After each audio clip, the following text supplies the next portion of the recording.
Tovi Kojo yete sopata 6 mido gbena we me bo mi aweni adakpa me daguipe be ploto alo be fio masolo jova le considère ko mido ngbe akeku vane dodi kutuati e me bo be de kebe nya obase e o dafo me chan o do subo ndi ko wa tro kasin bi na mi so ke no yido kaka vi ke mi alegua yo ba ma to boni ya ko mo to ole be o fon to gbe na iso ne wole to ti yo ko to yo ne wole na to ko gale ngoro yo apere ni nyawe ni no bi de ka le ada ko mo da bi le 23 6 heures yo ba ko 6 heures du matin et no bi no ba ko ngo ne no bi de ka da no nyawa no ngaba mo so mu so no tabata kan yo ami ni te pe me famille ko le bono na ma le tuma ko ko nya ba ah gama ni nya ba ye ke mba ko yo do ti ko ba do ti ba oh do ti so titi ke no plan la cha yo do so bana ma ke jo e ma ke ya ni so ko la cha nke jo ke kora no na mai le ti so do kan ke me ye ngai ha ju ko ta so do ma mo li ko na c'est bento a fait wa yi be collaborateur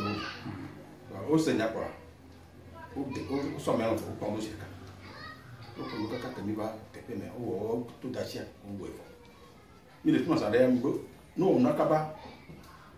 me nya never do amanya amoyo promile e amoyo promile ha onya o to onya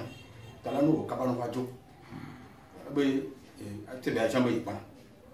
ba mi dire no tesi be gba o bo wa ko no na o mi o yi mama gbo o po de question no no na mo tika ka ni jo ba ka ba kwa a je nya ba o so na kwa je no yo dokita o yo ya da pa dokita de sandu de santé da pa me o so dokita yo ba dokita yo o be so que nous parlons ça va quand on met fou là le temps c'est bon quand on a travaillé fou là c'est difficile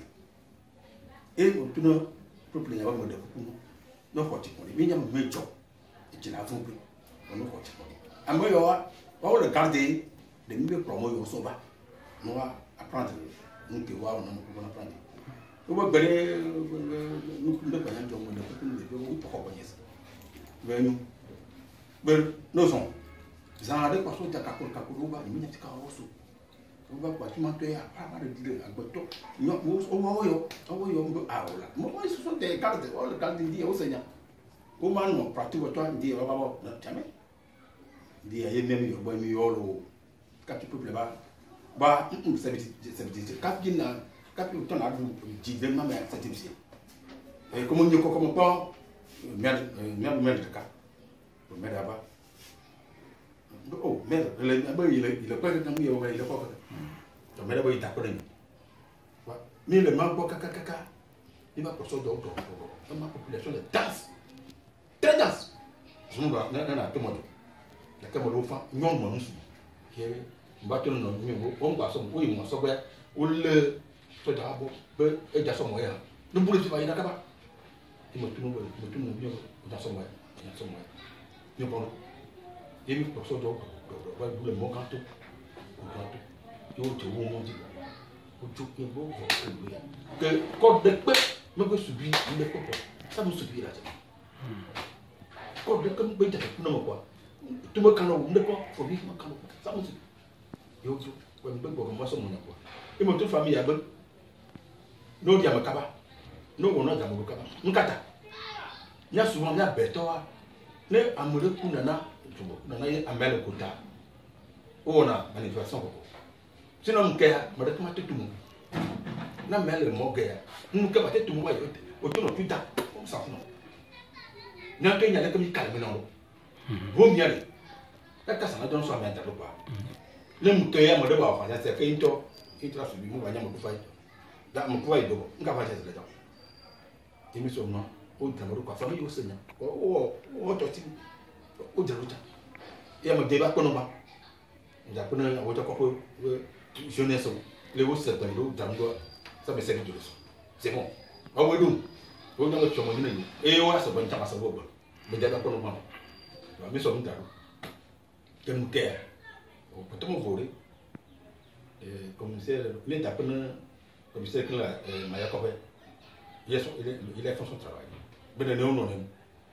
donc on ne tombe pas au dehors un gars oh il tose va bon il joue il va y être va pas ça mais oh tu le te fais quelqu'un bien dans mon porte à porte mais il ne te demande mais que quoi te peut mais que c'est la chance quoi on va pas l'habitude de on va d'abord alors on habite non plutôt et au lieu on va comprendre n'y a pas on voit tout ton bien me va on va son ça il y a ça quoi qui est là-bas viens ici que va quoi ça pas il peut ça il me pas contrôle il reste là pas il là quoi et dit quoi que de quoi ou de son quoi pas tout que gagne voix gagne me capi pour le décor caca yo so ko le makole on va poton tapi non mal papa capi ba qui tout le beau il y a pas la bitu na pala ne ma pala sama me e ba na te do asi wa na pala ni ya le cardinal e ba non capi non te to quoi mo po no ba ni se bele yo ba te ko ya e ba nya tu nya de ka ko ma ya si ma nya na ba wo so ka mo ba wo so po po la te pe nya ba o ba fa pa comment que non nous avons dit pas comme on va pas comme aller dans la tête on va foutre d'eau faut pas tout dire machin de domaine et vous n'y allez pas macawe mais qu'on peut ah dommage d'accord on s'en va il me n'y a macawe c'est bien suffisant même pas n'y a macawe on va à faut pas macawe bien dit voilà si mais enquête là de bon quoi là ba commissaire quand la Maya Kobe il est contre oh mais les amis et dit mais il y a ce deux comme là mon couple il peut être il y a ce deux comme là quoi mon que quoi il y a mis Maya Kobe dans le beaucoup comme il dépêche il ne m'a n'y a que n'est pas il me que tomber ouais il y a mis SRI ils sont il m'a dit ouais on t'a vu ni n'y a pas oui même temps même n'y a pas mon Dieu il y a c'est all antenne ndo wa ka juma me mo so nya ba viwa no no so no is la mo be ordinateur ti wis mo yebe mo nya ba portable ti school il a fait attention wa nya me ma antenne ni wa o de nya mi nya ka nya ba ni pro wa da ti imi du bol wa o le bon be yo te ta santan yo no système na nya liya nya pro wa na da pele commissaire que le Maya Kobe a peu quand on est là au voto sont à voto ne sont pas pour la voiture là donc de la fin donc je le félicite chaque temps que nous doit me faire le plan le commissaire de comme voto plein à me que dans mais il a planté en charge il était bon il était carburant il peut se dans voto au voto kaka non ça comment d'acheter nanchu à voiture pour projet kabi non que le et tu m'as le témoigner pour projet pour père de famille kapi o professeur chami kemi ya mo tomo de ko mo mo nya ko bi mi kwa ami ya ko ba to ba ko to na ta ko mi na so reso be nya no so no bianchi le mdo jodi wa no te bele nya yo kan po awo mi gbese nya kwa mi zo ba te pe mo ko mi na kwa de kwa na kwa de vio e ba ya ala ni témoin mi ko to ko mo yo ayi ya ba ma gban awo ne o do da si ya bo ta la bo so do kan mo do kan so da plein journaliste saison soja le journaliste mais vous donnez un problème si soja le quoi la journaliste bah il y a mal bah quel bon ma soja ti ni ni ba no te ba no yo yo ka bi aba mde bo na mdo titi to kwa si den to mi ri to kwa ya ka ma ya se mo mo ta pri mi ndi ya ba mi ba na apele mi ne bo so so mi de ba apele mi ya no na lo ne jo na famia no apele mi to ko mi da ko no chan mi agbobe ga ke me de ke be no ajo ya me ku o be di do dia emegbe amba bobo na milada pa melefio e gaz kudo be se bibe chuku chukaro ba nani de ke be no anko se be ba se de ke no ido kara de kaje de chaja fokule me ape ma gbogbo que ma jo ko ya me de be yo a o fansi donc fond quoi corps un fond su ko mo ni ko ta o wa nya be de corps a fond wa e o to ga je mo ji e o ko do atayo wa o mo wa o ne be sécurité ba la ka ba u dia ma ka bi ujo u dia me ebo ba amoyo mo yo na ujo ka ko ujo ba to wa ba o do ma so bo o ba te pe me o ba tu ne te pe ba para ka o ba o so ka se da ga se ba lo na de ka na lo bi de ka bon yo et le quantifie le to ko ita ba ma kala ko peut-être mo la ko emi to ko na ko yo ni ko budo non na ba so le token bon les sons jobo a mettre ah no to la ko nem be ko to ma yo so gazel ba kadel ko no ko ja le token est présent le bandi euro di joa ko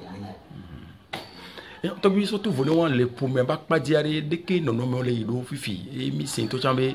le soko be ni pour me ni so on va ya obe couvre-feu que be nya le to me mba na nyiko ke nya do me ze be nya de ke nous le do gbe après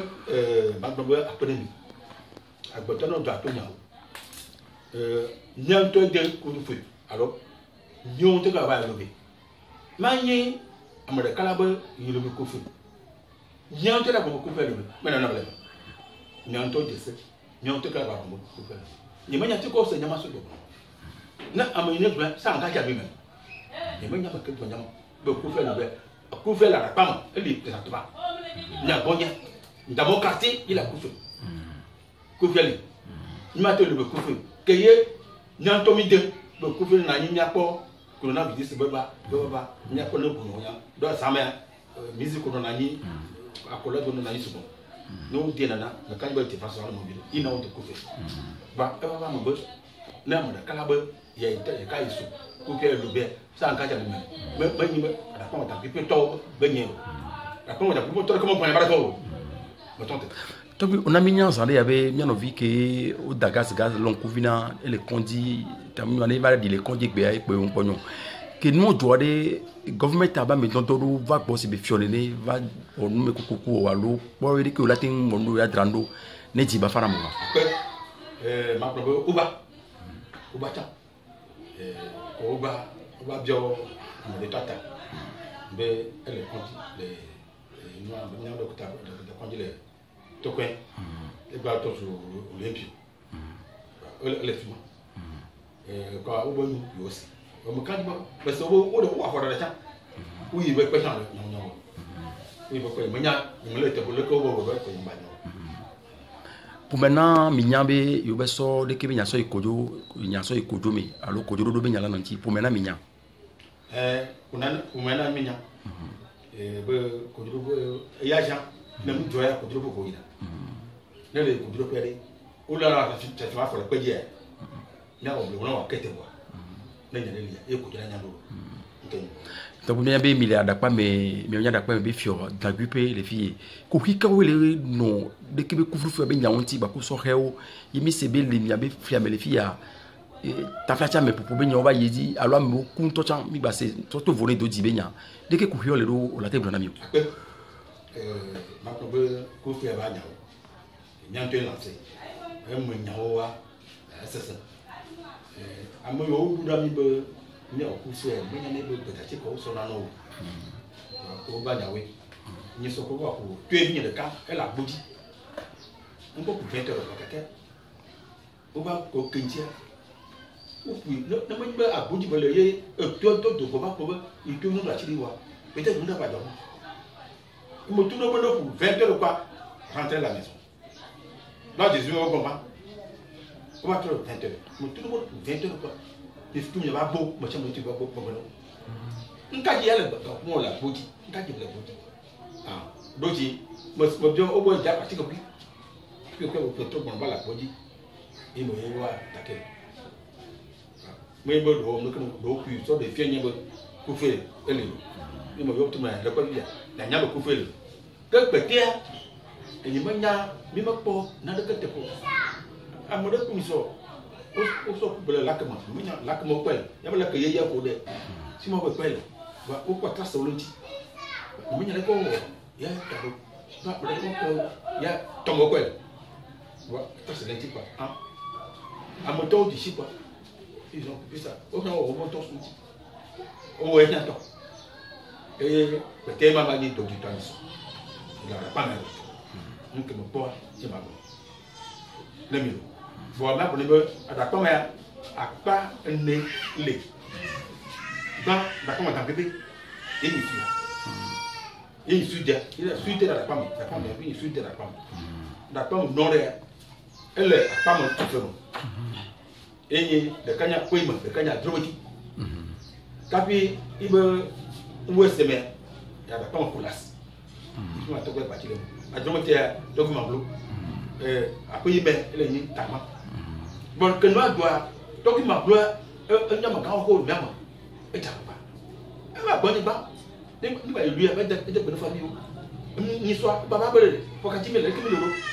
on ka ko to papa jo sur côté on me ko to ba ta lui un peu il était pas là-bas mais ne pas on ne pas ko to ma bo mais dai ba ko ino to bi me pe mi mi ase kan oji ki no jova ivoire e gbe ade de couvre feu be yo me atukara gbale na yin le mi abe fi amel fi ya ma ko kafla tellement jova ivoire pour le verre on va le manifester pour le voto on peut casser ma attention on peut be nyang gbale ti ino to be to vi kojo yete sopate nyawe ni e fiole ya da pa me da gripe le fi no do nyero la gbo ape juko wa ya ko la gbo ma ta ko ne yebo juko raconte avec moi juko ma ta ko be mi ne to so yo c'est bien et na de comme dollar na mo so dojo ma de ba ko no ba no na be wo le fi de ne e fiole ba no nya no do ti fiole abele do ti ta ni so na e wo nya ba fiole mo ni me le pon no le calme kaka et il n'y a pas d'ordre. Son droit est où tu peux. Mais il n'y a pas d'ordre. Le vieux te m'a dit qu'on a besoin de grand. L'autre dit. Ça joue les sages de la bébé. M'a dit qu'on a caca. Ou autre chose. Ils ont venu, ils ont calmé toute la population. M'a dit qu'on a. Là, à Boton, il y a un moitié là, tu vois. Là, moi, je suis là, ou de la cible. Nos tableaux, m'a dit qu'on a. Les où c'était une soit. Wakatam, où sont où. Mais là, moi, m'a dit qu'on a. Nous t'avons président de Kyo, les 7 de Kyo, ils sont venus. On va. Président de Kyo, il va m'embloquer comme ça. Mais déjà, voilà, on l'a dit. Mais déjà, on a ma grande population, on a. Tabi, mais d'accord, non, après caca.